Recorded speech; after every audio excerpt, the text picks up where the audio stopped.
Hi అండి. అందరూ ఎలా ఉన్నారు? నేను చాలా బాగున్నాను. సో, ఈరోజు ఫిబ్రవరి 10థ్ అండి. ఈ రోజుకి ఒక స్పెషల్ ఉందంట. మీకు తెలుసా ఎవరికైనా? ప్రతిరోజు ఒక స్పెషల్ ఉంటుంది. మన చిన్నప్పుడు ఇండిపెండెన్స్ డేలు ఇలాంటివి తప్ప, న్యూ ఇయర్‌లు తప్ప, పండగలు, ఫెస్టివల్స్ తప్ప మిగతా రోజులు ఈ స్పెషల్ అనేది తెలిసేది కాదు. ఇప్పుడు గూగుల్‌లో కొడితే ప్రతి రోజుకి ఏదో ఒక స్పెషల్ అనేది ఉంటుంది. ఈ రోజు స్పెషల్ ఏంటంటే ఫిబ్రవరి 10థ్ వరల్డ్ పల్సెస్ డే అంటండి. సో, నేను ఆల్రెడీ ఈ రెసిపీ ముందుగానే చేసేసాను. బట్ పోస్ట్ చేయడానికి ఇది కరెక్ట్ డే అనిపించింది. సో, నేను ఈరోజు పోస్ట్ చేస్తున్నాను. కోసం పర్టికులర్‌గా నేను ఇవి మాత్రమే యూజ్ చేయాలని ఏం లేదండి. నాకు కిచెన్‌లో యూజ్ చేసే పల్సెస్ ఏదైతే ఉన్నాయో అన్నీ వాడేశాను. మినపప్పు, శనగపప్పు, పెసలు, పెసరపప్పు, కందిపప్పు, మసూర్ దాల్, రెడ్ కందిపప్పు ఉంటుంది కదా అది.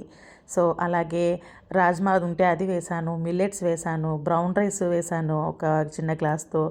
సో, మిల్లెట్స్, పల్సెస్ అన్నీ వాడేశానండి. వైట్ రైస్ తప్పించి నాకు కిచెన్‌లో ఉండే పల్సెస్ అన్నీ యూజ్ చేశాను స్పెషల్‌గా.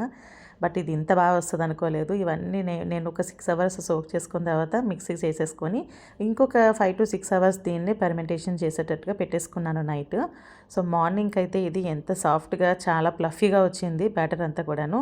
వింటర్లో కాబట్టి నేను ఇంకా 5 to 6 అవర్స్ ఉంచినా కూడా ఇలా వచ్చేసిందండి. పల్సెస్ కాబట్టి మనకి త్వరగా పులుస్తుంది ఇది. సో, మీరు డైరెక్ట్గా ఇన్స్టెంట్గా మిక్సీ చేసుకున్న వెంటనే కూడా చేసేసుకోవచ్చు. సో, నేనైతే ఫైనల్గా దీన్ని టేస్ట్కి సరిపడినంత సాల్ట్ వేసుకొని వాటర్ యాడ్ చేసుకొని ఇడ్లీ అయితే పెట్టేసుకుంటున్నానండి.